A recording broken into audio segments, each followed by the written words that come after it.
Assalamualaikum warahmatullahi wabarakatuh. Alhamdulillahirabbil alamin. Wassalatu wassalamu ala asyrafil anbiya'i wal mursalin sayyidina wa maulana Muhammadin wa ala alihi washabihi ajma'in, amma ba'du. Yang dimuliakan Allah, segenap dosen STI Al-Hikmah Jakarta Jeruk Purut yang kami hormati, yang saya hormati khususnya Bapak dosen Anis Maskur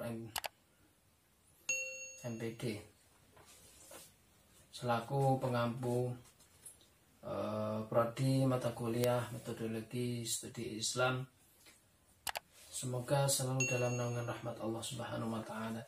Perkenalkan, di sini saya Hikam Sofa, prodi PAI semester 3, yang mana akan menyampaikan tugas dari beliau di dalam Google Classroom, yaitu menyimpulkan dua jurnal makalah terkait sumber hukum Islam.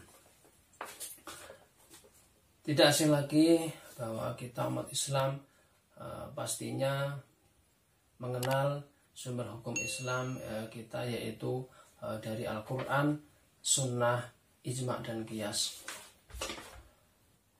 As-Sunnah biasanya digunakan untuk menunjukkan praktek normatif yang telah dicontohkan Nabi Muhammad Sallallahu Alaihi Wasallam fi qawlihi aw fi'lihi aw taqririhi. Di masa sekarang sunnah digunakan untuk menunjukkan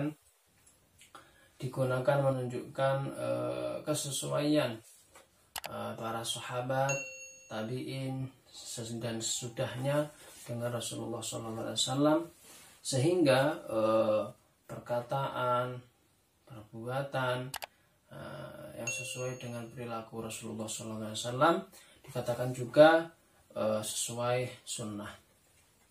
Adapun dalam perkembangan sejarah sunnah, yaitu di dalam era ulama klasik seperti Al-Ghazali, melihat bahwa nas-nas Al-Quran dan Sunnah itu tidak cukup hanya dipahami secara tekstual saja, karena bisa menyebabkan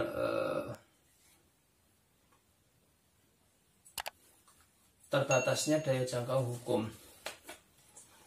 Di sisi lain, pemahaman demikian dapat berakibat terjadinya kekosongan hukum, yaitu banyak perbuatan atau kasus-kasus tanpa kejelasan status dan hukumnya, karena tidak ada nas-nas yang menjelaskannya. Di ulama lain, ulama Al-Qurafi bermadhab Maliki berpendapat bahwa sunnah Nabi itu ketika Rasulullah SAW menyampaikan, itu otoritasnya menurut Al-Qurafi terbagi menjadi beberapa kriteria, yaitu bisa saja sebagai risalah Nabi SAW sebagai Rasul sendiri, sebagai risalah, dan yang kedua bisa sebagai mufti, yang ketiga bisa sebagai hakim sunnah Nabi, yang keempat bisa jadi keputusan Nabi secara kenegaraan atau sebagai khalifah, sebagai pemimpin. Ulama lain di era modern seperti ulama Yusuf Al-Qaradawi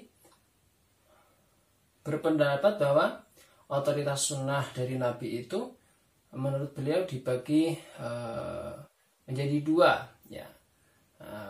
Keterangannya saja yang berbeda, namun hampir mirip-mirip, terbagi menjadi dua, yaitu menurut beliau Yusuf Al-Qaradawi berpendapat bahwa sunnah terbagi dua, yaitu tasyri'iyah dan ghairu tasyri'iyah. Sunnah tasyri'iyah itu sunnah yang membawa hukum, dikatakan juga atau bisa dipahami juga sebagai sunnah yang menerangkan sumber-sumber hukum yang mahdhoh, yaitu seperti ibadah, puasa, zakat, sholat, seperti itu. Adapun yang sunnah ghairu tasyri'iyah bisa dipahami juga dengan persamaan lain, yaitu sunnah yang ghairu mahdhoh, selain sumber pokok seperti hukum beribadah yang mahdhoh, seperti iman kepada alam gaib dan keperluan keduniaan. Yang ketiga, sumber ketiga yaitu ijma'. Ijma' ialah konsensus atau kesepakatan para ulama pada masanya yang berkompeten di dalamnya, yang mana sudah sepakat di dalamnya ketika pada masa tersebut yang sudah final. Saya ulangi, ijma' ialah konsensus atau kesepakatan para ulama yang berkompeten pada masanya. Adapun yang keempat yaitu sumber hukum Islam, qiyas. Qiyas adalah bisa dipahami atau dijelaskan mungkin seperti kiasan atau turunan dari karakter sifat-sifat yang hampir bersamaan. Saya ulangi, qiyas bisa dipahami secara kiasan turunan dari karakter maupun sifatnya, seperti salah satu contoh pernyataan yang disampaikan Ahok tentang memahami ayat Al-Quran, yaitu a'udzubillahi minasyaitonirrajim, ya ayyuhalladzina amanu la tattakhidul yahuda wan nasara awliya, al-ayah. Ahok memahami ayat tersebut bahwa janganlah kalian memilih orang Yahudi, Nasrani sebagai teman. Inilah kesalahan Ahok, bahwa pernyataan Ahok yang terlalu sempit. Mungkin karena memang orang yang di luar Islam. Menurut orang Muslim, justru pemahaman Ahok inilah yang terlalu sempit. Dalam qiyas, teman saja tidak boleh, apalagi pemimpin. Seperti itu. Itulah salah satu contoh dari qiyas. Adapun di jurnal yang kedua terkait dengan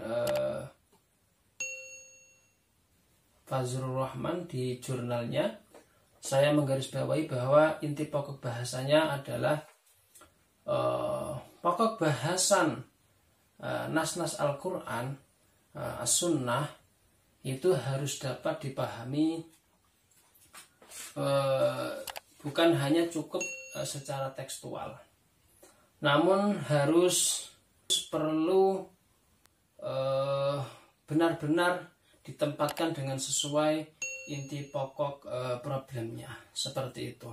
Cukup sekian dari saya. Bila mana ada kekhilafan baik perkataan perbuatan, fal'afu minkum. Wassalamualaikum warahmatullahi wabarakatuh.